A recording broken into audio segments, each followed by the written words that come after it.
Ambassador Chen stood in the great hall of Axiom Prime and felt very small. The ceiling stretched so high above her that she could barely see it.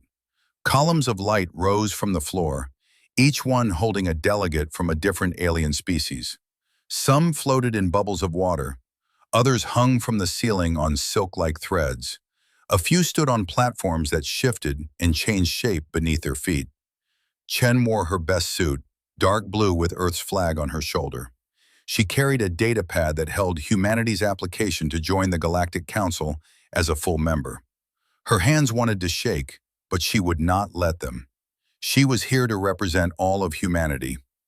The Speaker of the Council rose from the central platform. He was a Valorian, tall and thin like a reed, with skin that shimmered like oil on water. His species had been traveling between stars for 50,000 years. When he looked at Chen, his expression reminded her of how adults looked at children playing dress-up. "The Council recognizes the human delegation," the speaker said. His voice came through the translator implant behind Chen's ear. "You may present your petition." Chen stepped forward. Around the hall, hundreds of alien eyes turned toward her. She touched her data pad, and the holographic display activated. Images of Earth appeared in the air, spinning slowly. Cities with their lights glowing in the dark. Ships launching from the surface on pillars of fire. The International Space Station orbiting peacefully. "Honored members of the Council," Chen began, "humanity comes before you today to request full membership. We have achieved faster-than-light travel.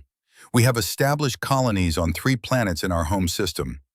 We have learned your trade languages and studied your laws. We believe we are ready to join the galactic community." A sound rippled through the hall. It took Chen a moment to realize the aliens were laughing. A Valorian delegate leaned forward. "You call those ships? They burn chemical fuel like a primitive fire. They barely achieve escape velocity." "And your colonies," added a Kreth, its insect-like mandibles clicking. 3 planets in your own system? We had conquered 300 systems before we even developed true artificial intelligence. You still use digital computers. Digital, like counting on your fingers." More laughter. Chen felt heat rise in her cheeks, but she kept her voice steady. "We may not be as advanced as you, but we are learning quickly. We have much to offer." "What could you possibly offer?" The speaker's tone was not cruel, but it was not kind either. It was the tone of someone stating an obvious fact. "Your technology is thousands of years behind ours. Your people are divided into hundreds of competing nations. You still have poverty and disease on your homeworld. You are not ready for the galaxy." Chen tried again. "We have art and music and literature. We have scientific theories. We have military forces that could contribute to Council security operations." This brought the biggest laugh yet. A delegate whose species Chen did not recognize actually fell off its platform. Its tentacles waved in the air as it made a sound like wind whistling through broken glass. "Military forces?" the Kreth delegate said. "Your soldiers carry chemical projectile weapons. Your warships use missiles that move slower than our cargo transports. You think you could contribute to Council security? Child, we have weapons that can crack planets. We have shields that bend reality itself. We have fought wars you cannot even imagine." The speaker raised one long-fingered hand for silence. "The Council has reviewed your application. While we admire your enthusiasm, humanity is not ready for full membership. We are classifying your species as pre-contact primitive. This designation comes with certain protections and restrictions."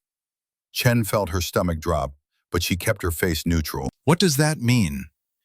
"It means we will not interfere with your development," the speaker explained. "Advanced technology will not be shared with you. Cultural exchange programs are forbidden. Military cooperation is impossible. However, you will be granted a basic trading license. You may sell raw materials and simple goods at authorized markets. You may maintain 1 embassy on station Kepler 442, a small outpost in neutral space." "But we can travel faster than light now," Chen protested. "We have reached out to you. How are we primitive? The speaker's expression softened slightly. Young species, listen carefully. You have barely left your cradle. You think building a faster-than-light engine makes you advanced? We have species who can fold space with their thoughts. We have artificial intelligences older than your entire civilization. We have ships that grow from seeds and repair themselves. He gestured at the great hall around them. This station exists in 12 dimensions simultaneously. Your scientists can barely comprehend 4. Do you understand now? The gap between your species and ours is not a gap. It is an ocean. An ocean you cannot cross in your lifetime, or your children's lifetime, or their children's lifetime. Chen looked around the hall. Every alien face showed the same expression, or what she thought was the same expression, across so many different types of faces. Pity. They pitied humanity. Is there nothing we can do to prove ourselves? She asked quietly. Grow, the speaker said simply. Develop. Learn. Return in 1,000 years or 10,000. Perhaps then you will be ready. Until that time, be grateful for the protections we offer. The galaxy is dangerous for primitive species. We are doing you a kindness. The council voted. Chen did not need the translator to understand the result. The lights in the hall flashed red 847 times. Not a single green light appeared. Unanimous rejection. Chen bowed, as protocol required, and walked from the great hall. Her footsteps echoed in the vast space. Behind her, the council moved on to other business. Humanity's petition had taken less than 10 minutes of their time. On the shuttle back to station Kepler 442, Chen sat alone in the passenger compartment. Through the viewport, she could see the enormous structures of Axiom Prime. Ships the size of cities moved between platforms. Energy fields painted the sky in colors that hurt to look at. Beings more advanced than humanity could imagine went about their daily business. She opened her data pad and began writing her report. She chose each word carefully, knowing that everyone on Earth would read it, knowing that her words would shape how humanity reacted to this humiliation. The Council has rejected our petition, she wrote. They have classified us as primitive.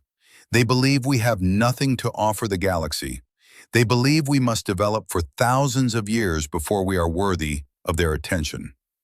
She paused, thinking about the laughter in the great hall, the pity in the speaker's eyes, the casual dismissal of everything humanity had achieved.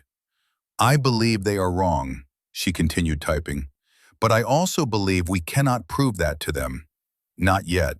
They measure advancement by their standards, not ours. They see only what we lack, not what we possess. Her fingers hesitated over the data pad. Then she added one more line. I recommend that Earth continues development independently.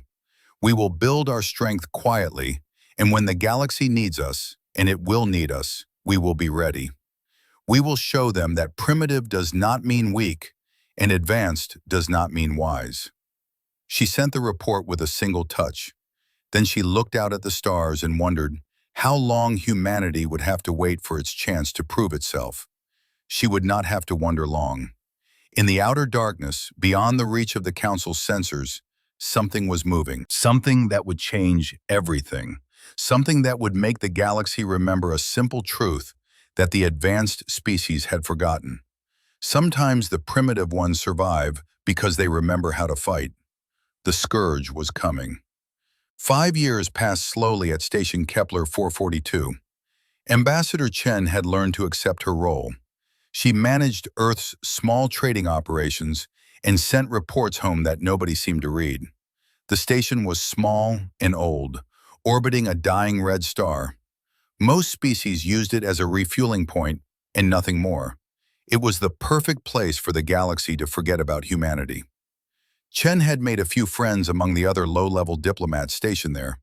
A Kreth merchant who traded in minerals. A Valorian engineer who had been exiled for some political crime. They would share meals in the station's small cafeteria and complain about how the council ignored them. On the morning everything changed, Chen was reviewing Earth's latest shipment manifests when her communication console began flashing red. Emergency priority message. She had never seen that before. She opened the channel and found herself looking at Administrator Vexus, one of the Council's senior officials. He looked frightened. Chen had not known Valorians could look frightened. Ambassador Chen, he said without greeting, the Council requires information on human military capabilities. Chen blinked. I'm sorry, what? Your military forces, how many ships? What weapons? How quickly can they be mobilized? His words came fast, urgent. Why do you need this information? Chen asked carefully. Her training taught her to never share strategic intelligence without knowing why. Vexus looked away from the screen. When he looked back, Chen saw something in his eyes she recognized. Desperation. We are under attack. The Outer Rim territories have gone silent. We sent fleets to investigate. They did not return. Chen felt cold. What do you mean they didn't return? I mean they are gone, destroyed, consumed. We do not know. Vexus pressed something on his end, and data began flowing to Chen's console. This is everything we know. Look at it. Tell me if your species has any knowledge of this threat. Chen opened the files and felt her breath stop. The images were fragmentary, partial recordings from destroyed ships. She saw things that made no sense. Vessels that looked like they were grown from meat and bone. Weapons that seemed to dissolve matter wherever they touched. Swarms of creatures moving through space without ships, somehow surviving in the void. What are they? She whispered. We call them the Scourge, Vexus said. They appeared from dark space 3 months ago. They have consumed 17 systems. Every ship we send against them is destroyed. Every defense we build is broken. They are adapting to our weapons faster than we can develop new ones.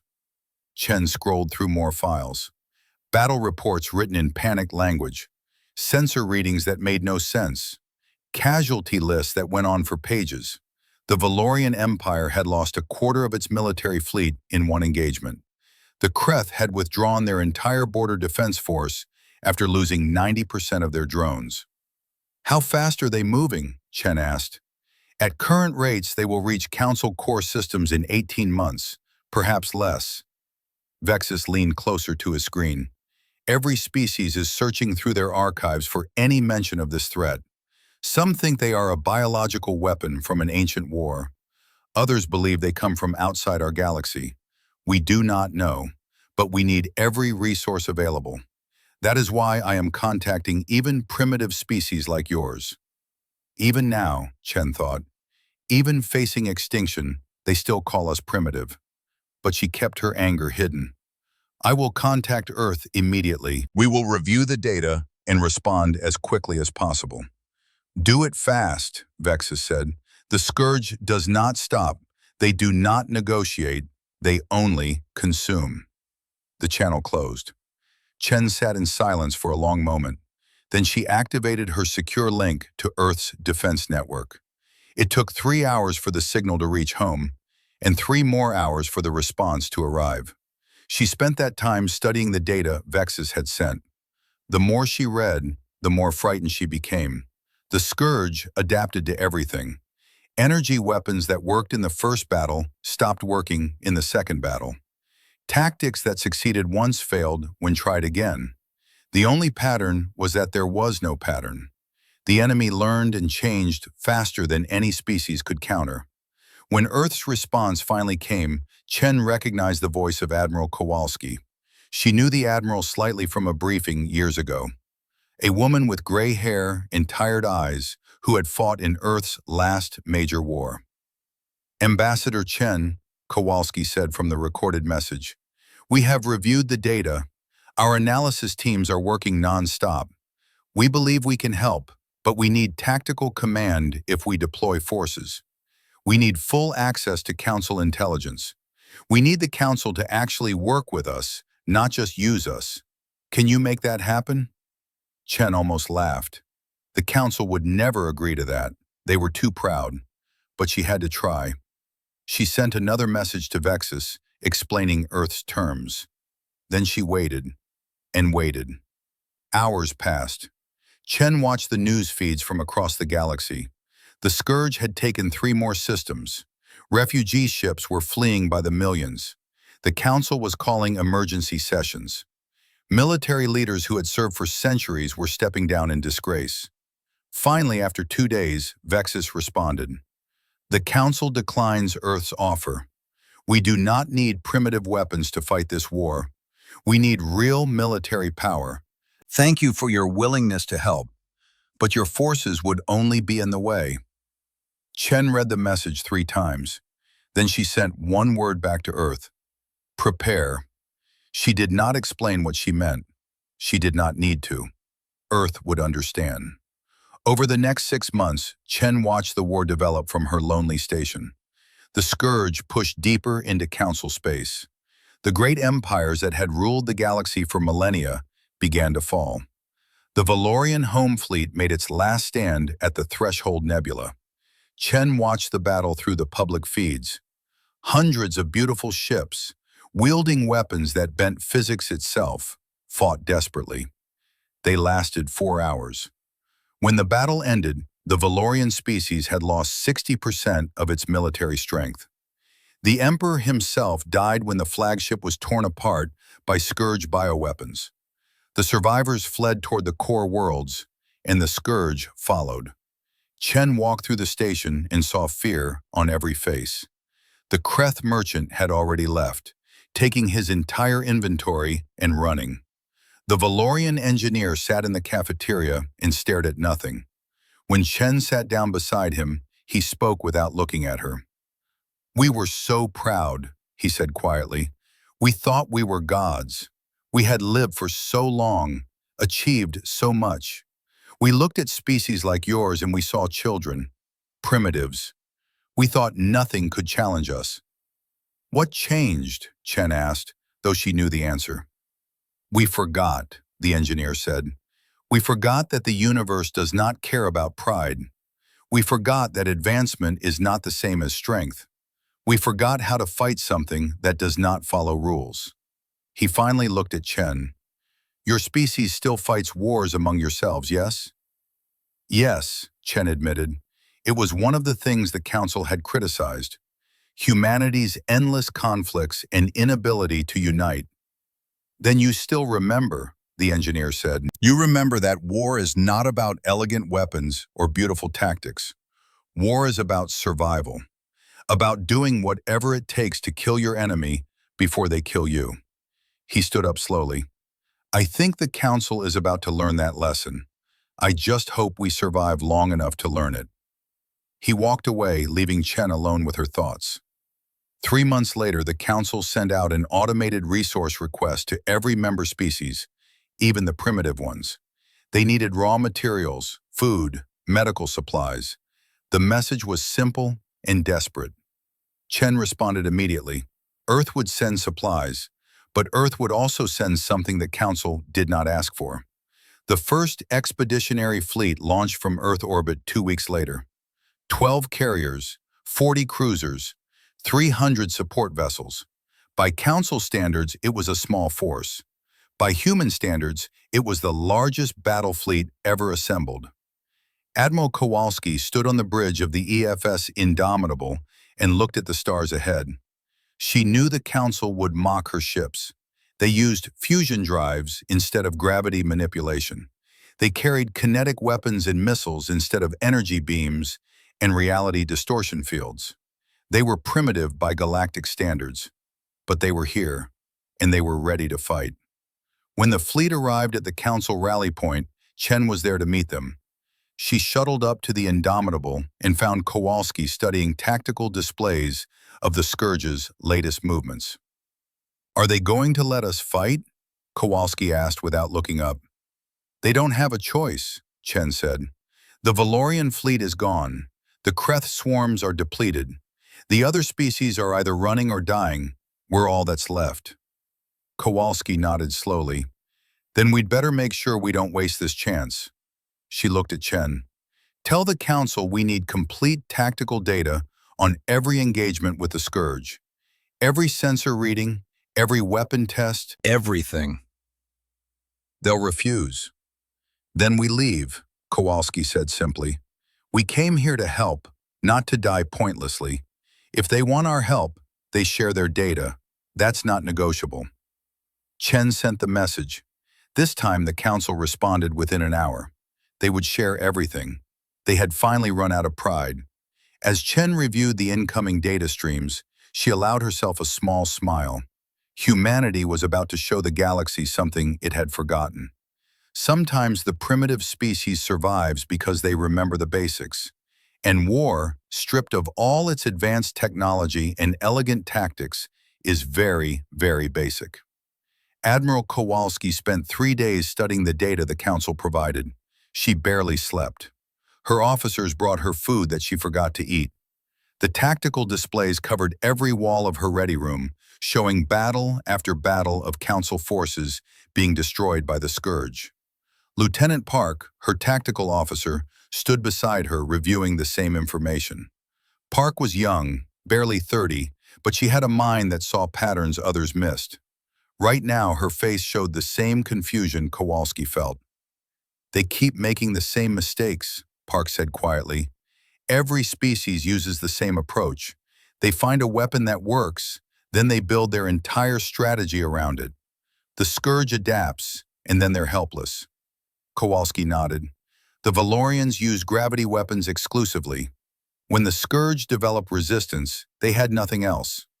The Kreth relied on their drone swarms. Once the Scourge learned to hack the control signals, the drones turned on their own fleets. Every advanced species fights the same way, Park continued. They perfect one technology and forget everything else. They're too specialized.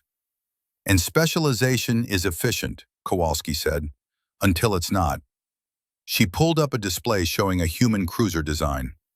Look at our ships. We carry kinetic weapons, missiles, lasers, plasma cannons, nuclear warheads. By council standards, we're using outdated technology, but we're using 10 different types of outdated technology. Park smiled slowly. They can't adapt to everything at once. That's what I'm hoping. Kowalski activated the fleet-wide channel. All ships prepare for combat operations. Captains report to the Indomitable for tactical briefing in 1 hour.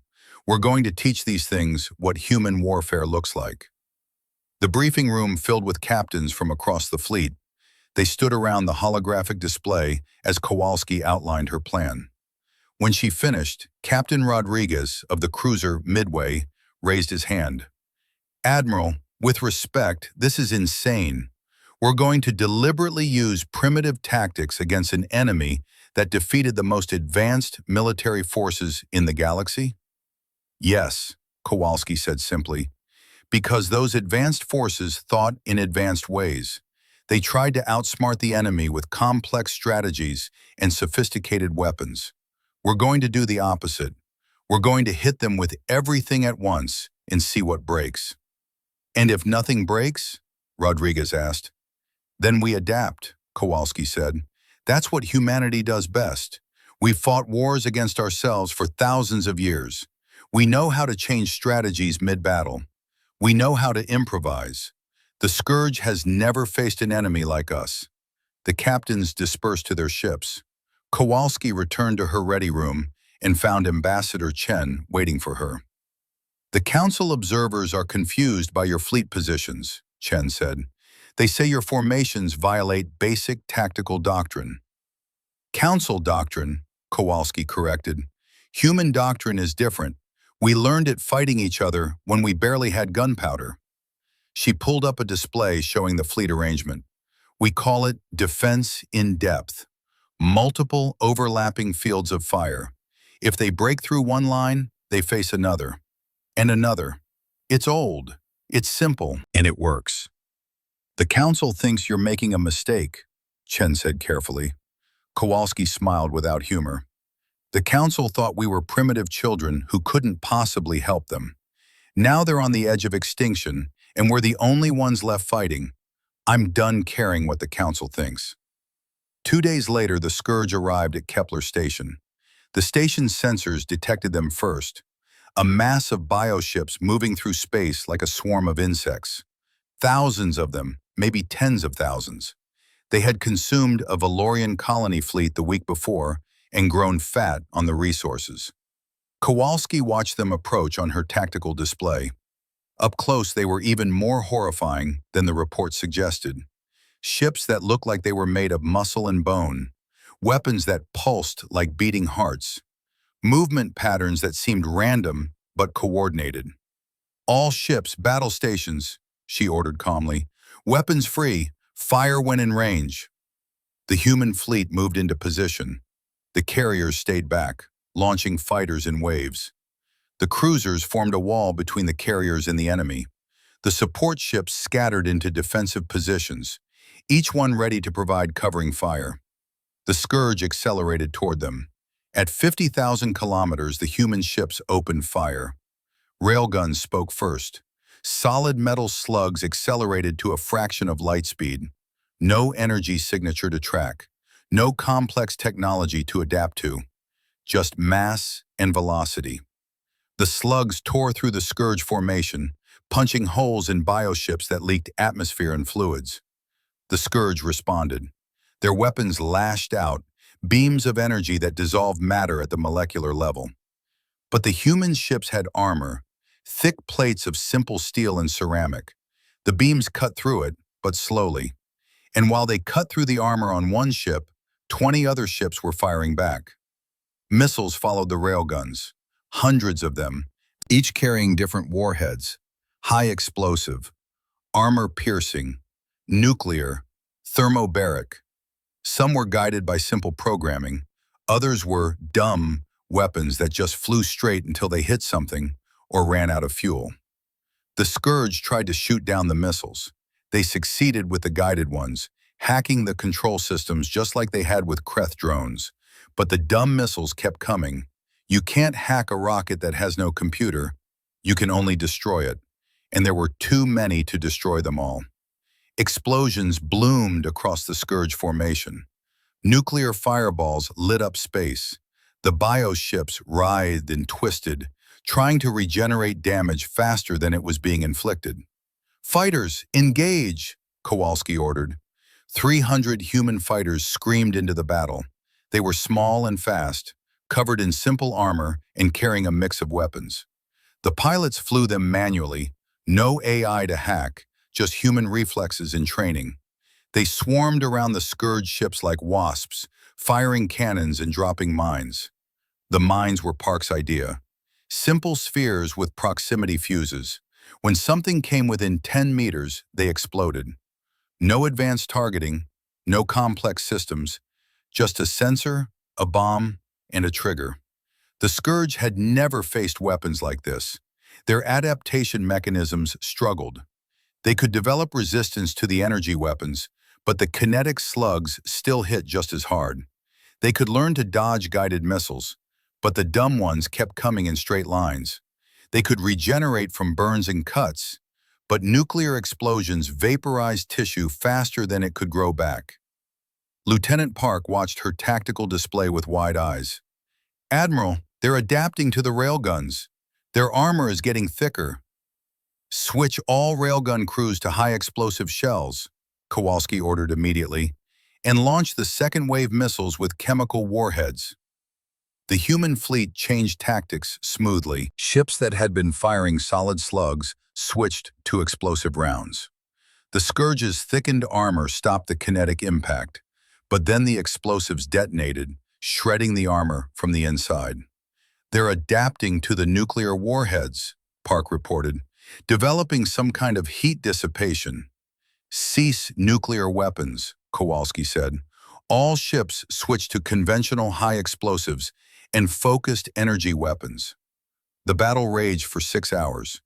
Every time the Scourge adapted to one weapon, the humans switched to another. They used lasers until the Scourge developed reflective surfaces, then switched to plasma. They used armor-piercing rounds until the bioships grew thicker hides, then switched to fragmentation weapons. The Scourge had never fought an enemy that changed tactics this quickly.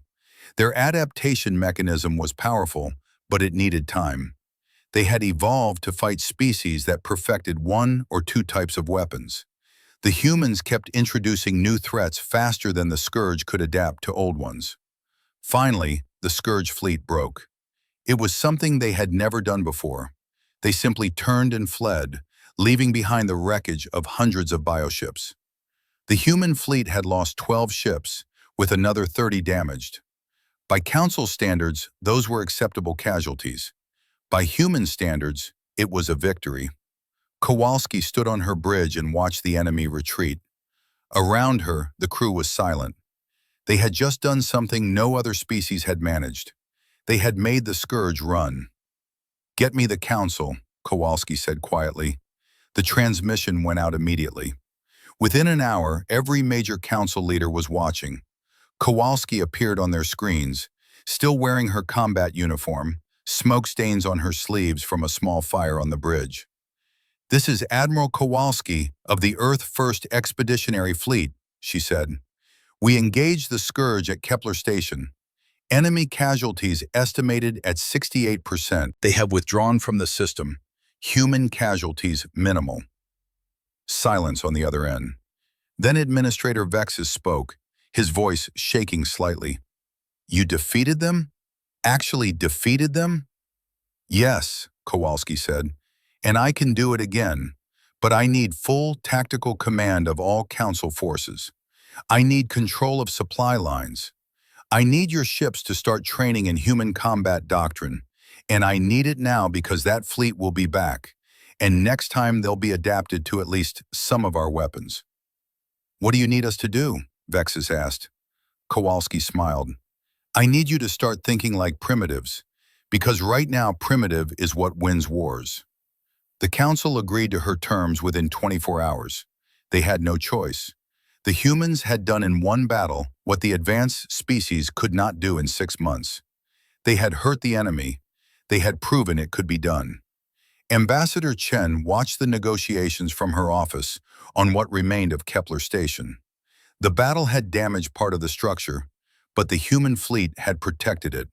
She thought about the council chamber where she had been laughed at 5 years ago. She wondered if they were laughing now. Probably not, she thought. The galaxy was learning a hard lesson. Advanced does not mean better. Complex does not mean effective. Sometimes the simplest answer is the right one. Sometimes the primitive way is the only way that works.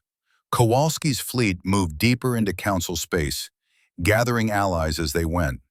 The galaxy was about to learn how humanity fought wars, and the Scourge was about to learn that adaptation works both ways. Humans had been adapting to new threats since they lived in caves and fought with sharpened sticks. It was what they did best. The Scourge had never faced an enemy that could adapt faster than they could. The victory at Kepler Station changed everything. Within a week, human broadcasts reached every corner of council space. Admiral Kowalski stood before the cameras and explained humanity's military philosophy in simple terms that even the most advanced species could understand. "War is not about having the best technology," she said. "War is about breaking things and killing your enemy before they kill you. The Scourge is good at adapting to complex weapons. So we stop using complex weapons. We use simple ones. We use old ones. We use whatever works. And when it stops working, we use something else." The broadcast went viral across 1,000 worlds. Species that had fled the Scourge began to return. They wanted to learn. They wanted to understand how the primitive humans had succeeded where they had failed. The Council formally appointed Kowalski as Supreme Commander of the Combined Defense Forces. She accepted the position, but immediately changed how the military operated. No more elegant tactics. No more reliance on advanced technology. She rebuilt the entire strategy from the ground up. Training camps opened on 12 worlds. Human instructors taught alien soldiers how to use basic weapons. The Kreth, who had relied on drones for millennia, learned to hold rifles in their manipulator arms. The Valorians, who had forgotten conventional warfare centuries ago, practiced with chemical explosives and simple ballistic weapons. At first, the alien troops struggled. A Valorian colonel approached Lieutenant Park after a particularly frustrating training session. "This is beneath us," the colonel said. His name was Thren, and he had commanded a fleet before the Scourge destroyed it. "We are firing lumps of metal from tubes. This is caveman technology." Park, who had been promoted to major after Kepler Station, smiled patiently. "Yes, sir. Caveman technology that wins battles. The Scourge can adapt to your gravity weapons in 3 engagements. These rifles will work forever because there's nothing to adapt to. It's just physics." "But it feels wrong," Thren insisted. "We should be better than this." "Better is whatever keeps you alive," Park said. She picked up one of the rifles and handed it to him. "Your people built weapons that could crack planets. Beautiful weapons. Elegant weapons. Where are they now?" Thren looked away. "Useless against the Scourge." "Exactly. So we use what works. We don't worry about what feels right or looks impressive. We worry about killing the enemy." Park patted the rifle. "This ugly, primitive weapon has killed more Scourge than all your gravity cannons combined. Remember that." Thren nodded slowly and returned to the firing range. Park watched him go and felt a moment of sympathy. It was hard for species who had been advanced for so long to accept using primitive tools. But they would learn, or they would die. The Scourge did not care about pride. The combined forces engaged the Scourge twice more over the next 3 months. Both times, they won. The victories were not easy.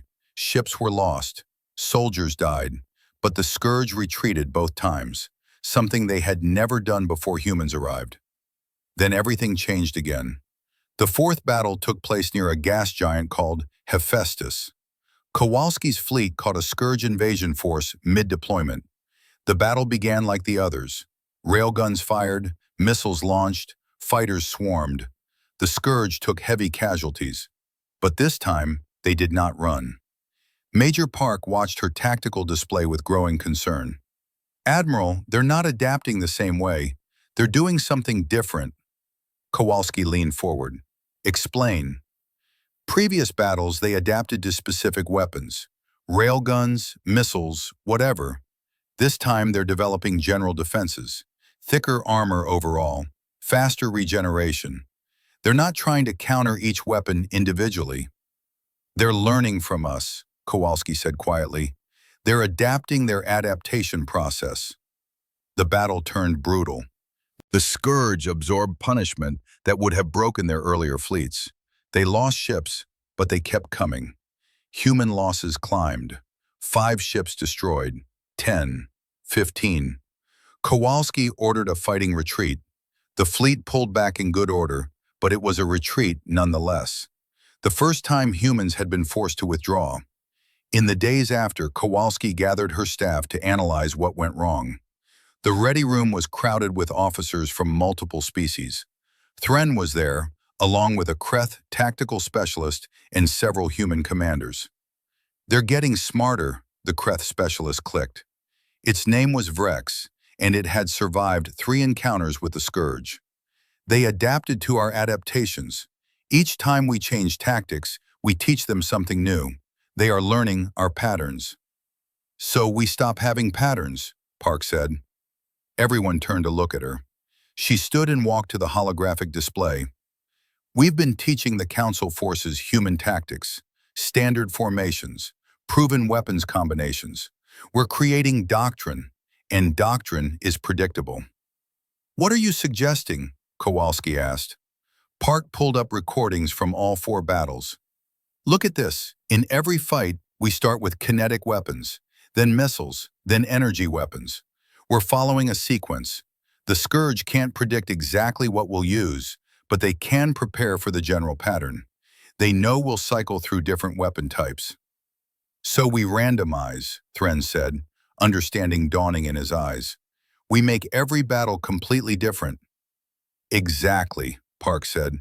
"We use weapons in random combinations. We change formations constantly. We use obsolete technology mixed with cutting-edge systems. We make it impossible for them to prepare for what we'll do because we don't follow any pattern at all."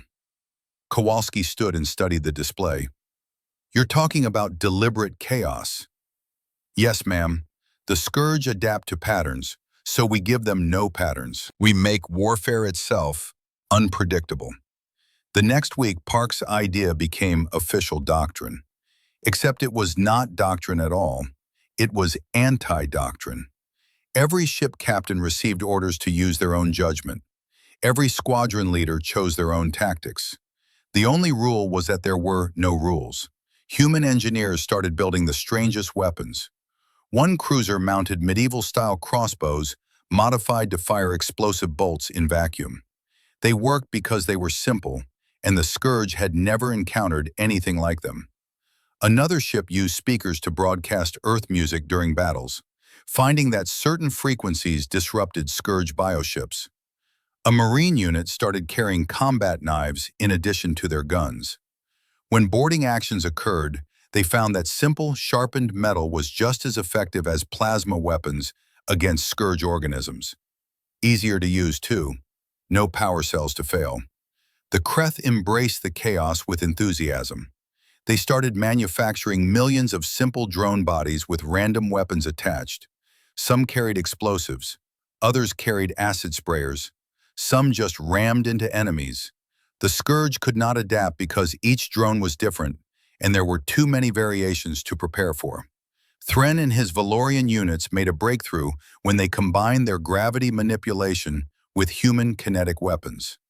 They learned to accelerate simple metal slugs to near-light speed using gravitational fields. The projectiles hit with the force of nuclear weapons, but cost almost nothing to produce. The psychological warfare began almost by accident. A fighter pilot found that her Scourge opponents reacted to certain colors with apparent confusion. Testing showed that color patterns similar to Earth prey animals triggered instinctive responses in the bioships. Soon, every human vessel was painted in stripes and spots designed to confuse the enemy. The fifth battle demonstrated the new approach. Kowalski's fleet engaged a Scourge invasion force near a mining colony. The battle was complete chaos. Ships used different weapons every few minutes. Formations dissolved and reformed randomly. Some vessels charged straight ahead while others circled. A Kreth unit deployed drones that did nothing but flash bright lights, disorienting the Scourge coordination. One cruiser ran out of ammunition for its main guns and started throwing the empty shell casings at enemy ships using magnetic accelerators. The metal cylinders punched through bio-armor effectively enough that other ships copied the tactic. The Scourge could not adapt. Every time they developed a response to one threat, the humans switched to something completely different. When they thickened their armor against kinetic weapons, the humans used chemical weapons. When they developed resistance to heat, the humans used cold. Major Park commanded a squadron of fighters that attacked using tactics from Earth's ancient air battles. Boom and zoom, hit and run. They would dive on enemy ships, fire everything, then retreat at full speed before the Scourge could react. It was a tactic from World War II, over 400 years old. It worked perfectly. The battle lasted 12 hours and ended with the Scourge in full retreat. Human losses were minimal. More importantly, the enemy showed signs of confusion. Their coordination broke down. Some bioships attacked each other by mistake. "They're overwhelmed," Park reported to Kowalski. "Their adaptation mechanism is overloading. They can't process this much chaos." Kowalski nodded slowly. "Then we keep hitting them with chaos until they break completely." The war entered a new phase. The combined fleet pushed forward, taking back systems the Scourge had conquered. Every battle was different. Every engagement introduced new tactics and weapons. The humans taught the galaxy something the advanced species had forgotten. War is not about perfection. War is about confusion and fear in doing whatever it takes to survive. The species that wins is not the most advanced or the most elegant. It is the species that can adapt faster than the enemy. And humanity had spent 10,000 years fighting itself. They knew adaptation better than any species in the galaxy. Ambassador Chen watched the news feeds from her office. The tide had turned. The scourge was retreating on every front. The council species that once dismissed humanity as primitive now sent their best students to learn from human instructors. She remembered standing in the Great Hall 5 years ago, being laughed at. She remembered the pity in the speaker's eyes. She wondered if they understood now that primitive and weak were not the same thing. That simplicity was not stupidity. Probably not, she thought. Some lessons had to be learned in blood. Admiral Kowalski stood on her bridge and looked at the tactical display showing the Scourge's final stronghold. A consumed star system they had converted into a massive breeding ground. Intelligence estimated millions of bioships being grown there, maybe billions. All fleets, she broadcast to the entire combined forces, converge on target coordinates. This is it. We end this war. The largest armada in galactic history began to move. Human ships flew alongside Valorian cruisers, Kreth carriers, and vessels from 100 other species. They carried every weapon imaginable, from the most advanced energy beams to simple explosive charges. They were ready for the final battle, ready to show the Scourge that chaos beats adaptation, that unpredictability defeats evolution, that sometimes the primitive way is the only way. The fleet jumped to faster than light, and the galaxy held its breath. The Scourge's home system appeared on the tactical displays like a nightmare made real. What had once been a star system with planets and moons was now a massive organic structure. The planets had been consumed and rebuilt into breeding grounds. The star itself was surrounded by bioships harvesting its energy directly. Admiral Kowalski stood on the bridge of the Indomitable and studied the site. Her fleet numbered over 10,000 ships from 30 different species. It was the largest military force ever assembled in galactic history, and she knew it might not be enough. Estimate enemy numbers, she ordered. Major Park worked her console. Sensors are having trouble getting accurate counts. The biomass is interfering. Best estimate is between 5 and 8 million individual craft, plus the central command organism. Show me the command organism. The display zoomed in on one of the former planets. Something massive sat on its surface, a creature the size of a mountain. Tendrils extended from its body into space, connecting to the bioships like a mother feeding her children. Intelligence reports said this thing coordinated the entire Scourge force. Kill it, and the Scourge would become disorganized. Easier said than done. All fleet commanders, Kowalski broadcast. This is it. Everything we learned, everything we practiced, we use today. Remember the doctrine. There is no doctrine. Every ship fights its own battle. Coordinate when possible, but do not wait for orders. Engage when ready. Do whatever it takes to win. She paused, thinking of the right words. 5 years ago, the galaxy called us primitive. They said we had nothing to offer. They were wrong. We offer exactly what this moment needs. We offer chaos. We offer unpredictability. We offer the ability to do whatever it takes to survive. Show them what primitive really means. All ships, attack. The fleet surged forward. The Scourge responded immediately. Millions of bioships rose from their breeding grounds like a swarm of locusts. They formed no organized pattern. They just came, an endless tide of teeth and claws and biological weapons. The battle began at extreme range. Human carriers launched thousands of fighters. Valorian ships fired gravitational beams that crushed bioships like insects. Kreth drones swarmed forward in clouds so dense they blocked the sensors. Kowalski's carrier group held the center of the formation. Around her, ships began their chaotic dance. One cruiser fired railguns, while another used plasma cannons. A destroyer launched missiles in one salvo and used flamethrowers in the next. A Valorian cruiser accelerated simple rocks to relativistic speeds, turning them into devastating kinetic weapons. The Scourge tried to adapt, but they could not keep up. Every second brought a new threat. Chemical weapons mixed with energy beams. Nuclear warheads exploded next to acid sprayers. Some ships use sound as a weapon. Others use light patterns that confuse the bioship's coordination. Major Park commanded a fighter wing that attacked using tactics she had invented the night before. Her fighters would fly close to bioships, deploy mines, then use the mines as cover while they attacked from a different angle. It made no sense by any traditional tactical doctrine. It worked perfectly. Colonel Thren led a squadron of Valorian cruisers that combined advanced and primitive weapons in ways that would have horrified his people 5 years ago. His flagship carried both gravity distortion generators and simple explosive harpoons. He would snare bioships with the harpoons, then crush them with gravitational forces. When that stopped working, he would release the harpoons and just ram the enemies with his armored bow. "It feels wrong," he had said during training. Now, in the heat of battle, he understood. War was not about elegance. War was about winning. The battle raged for hours. The human fleet pushed forward steadily, using brute force in chaos to overwhelm the Scourge's ability to adapt. Ships were lost. Good people died. But the fleet kept moving, kept fighting, kept adapting faster than the enemy could. A Kreth carrier named Persistence had its weapons destroyed by a Scourge biobeam.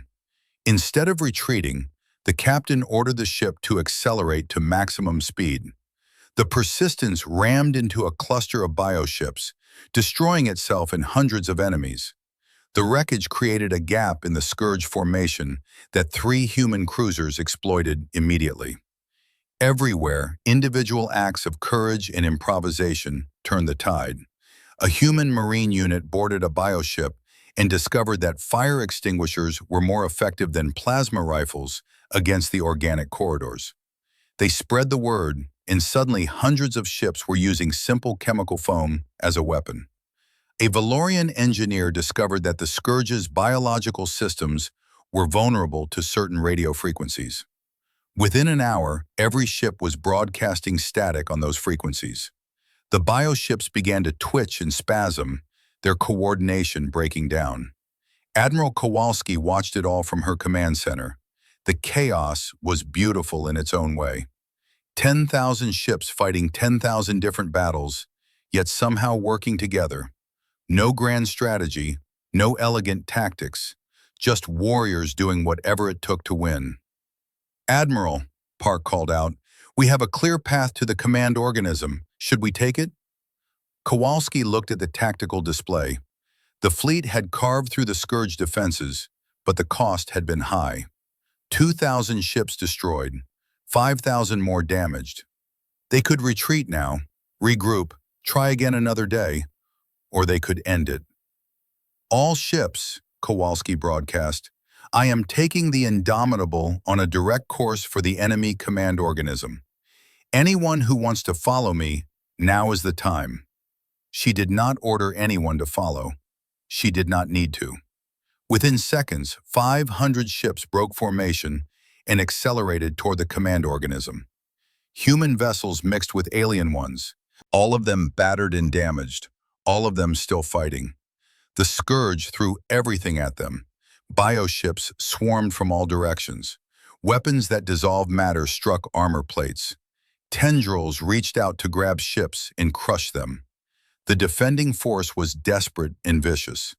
The attacking fleet paid the price. Ships fell like leaves in a storm.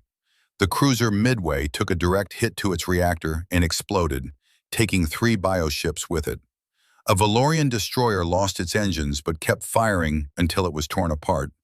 A Kreth carrier deployed all its remaining drones in one last swarm, then rammed itself into a cluster of defenders. But they kept coming. Kowalski's carrier group reached the command organism's orbit. The thing was even bigger up close, a mountain of flesh and chitin that pulsed with unnatural life. Tendrils thick as buildings reached toward the approaching ships. "All weapons, fire!" Kowalski ordered. The Indomitable opened up with everything: railguns that fired solid slugs, missiles carrying nuclear warheads, energy beams, chemical weapons, explosives. The ship threw its entire arsenal at the target in one massive barrage. The other ships followed, hundreds of vessels firing thousands of weapons. The command organism tried to defend itself, but the sheer volume of fire was overwhelming. Its bioarmor cracked. Its regeneration systems failed. Its tendrils withered and died. But it was not enough. The thing was too big, too well protected. It would take hours to destroy it this way, and the fleet did not have hours. The Scourge forces were regrouping, preparing for a final, desperate defense. Major Park saw the problem before anyone else. She activated her fighter's communication system. "Admiral, I have an idea. It's crazy." "This whole war is crazy," Kowalski replied. "What do you need?" "I need every ship to stop firing. I need them to move away from the command organism, and I need someone to move that asteroid." Park highlighted an object on the tactical display. A simple rock, one of the original planet's moons, orbiting through the system. Kowalski understood immediately. It was the most primitive tactic imaginable. "Thren, can you do it?" The Valorian colonel's voice came through, exhausted but determined. "I can move it. Give me 10 minutes. "You have 5, Kowalski said. "All ships, cease fire and withdraw. Clear the impact zone." The fleet pulled back. The Scourge, confused by the sudden retreat, did not pursue immediately. They clustered around their command organism, trying to protect it. Thren's ship and 3 others positioned themselves around the asteroid. They activated their gravity manipulation systems, not as weapons but as engines. The rock began to move, slowly at first, then faster. Simple physics. Mass times acceleration equals force. The asteroid accelerated toward the command organism. The Scourge realized what was happening too late. Their bioships tried to intercept the rock, but it was too big, moving too fast. Nothing could stop it now. Impact. The asteroid struck the command organism at thousands of kilometers per second. The kinetic energy released was equivalent to hundreds of nuclear weapons.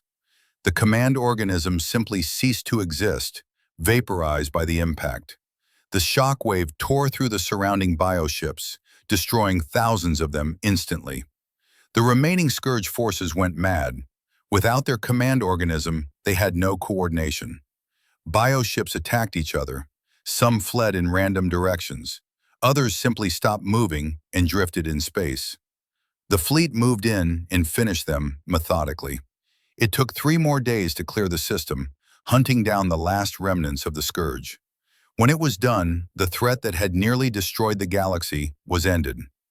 Admiral Kowalski stood on her bridge and looked at the damage report. The fleet had lost 40% of its strength. Thousands of people were dead, but they had won. They had saved the galaxy.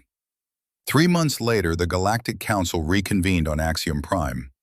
Ambassador Chen walked into the Great Hall, and this time, no one laughed. The delegates rose to their feet as she entered. The speaker approached her personally and bowed deeply.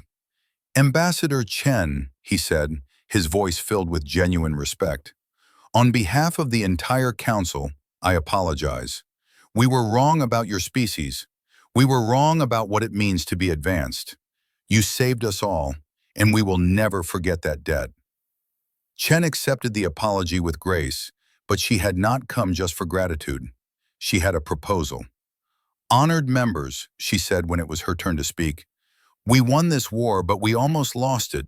We almost lost because the galaxy forgot how to fight.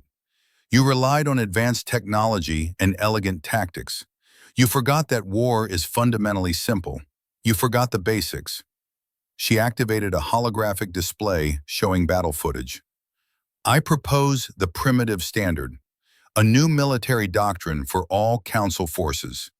Every species must maintain proficiency in basic warfare. Simple weapons, basic tactics, the fundamentals that win wars when everything else fails." There was silence in the hall. Then one by one, the delegates began to vote. Green lights filled the hall. Every single delegate voted yes. The primitive standard became law within a month. The Galactic Military Academy relocated to Earth, where officers from across the galaxy learned human military history. They studied ancient battles from human wars. They trained with simple weapons. They learned that technology was just a tool, and the most important tool was the mind wielding it. Years passed. The galaxy rebuilt. The Scourge became a memory, and then a legend, and then a lesson taught to young officers about the dangers of overspecialization. Admiral Kowalski retired and became the Academy's first commandant. She taught students from 100 species about adaptation in chaos and doing whatever it takes to survive. Some of her lectures were recorded and became standard viewing across the galaxy. Major Park, promoted to general, commanded Earth's defense forces. She continued developing new tactics, always looking for ways to stay unpredictable. She published a paper titled The Advantage of Appearing Primitive that became required reading in every military college. Colonel Thren returned to his people as a hero. He wrote a book about his experiences called Learning to be Simple Again. In it, he described how humanity taught the galaxy that advancement meant nothing without the fundamentals to back it up. Ambassador Chen remained at her post, now Earth's representative to the Council with full voting rights. She attended ceremonies honoring those who died in the war. She gave speeches about cooperation and mutual respect. But her favorite duty was welcoming new species to the Council. When young civilizations came before the Council with their petitions, nervous and uncertain, Chen would make sure to greet them personally. She would tell them about Earth's own petition, about being called primitive and dismissed, about proving the doubters wrong. Being advanced is not about having the best technology, she would tell them. It is about remembering that every tool has its place. The simplest hammer can be more useful than the most complex machine if you use it at the right time. The galaxy learned that lesson well. When the next threat eventually emerged from the dark spaces between stars, they were ready. Not because they had better weapons or more advanced ships. They were ready because they remembered the fundamentals. They remembered what humanity taught them. That primitive was not an insult. That simple was not weak. That sometimes the species that survives is not the one with the most elegant solution, but the one willing to use every tool available, no matter how crude. And they remembered one more thing. When the galaxy dismisses you as primitive, when they laugh at your simple ways and crude tools, remember that wars are not won by the most advanced. They are won by those who refuse to give up, by those who adapt, by those who do whatever it takes, by the primitive ones who remember how to fight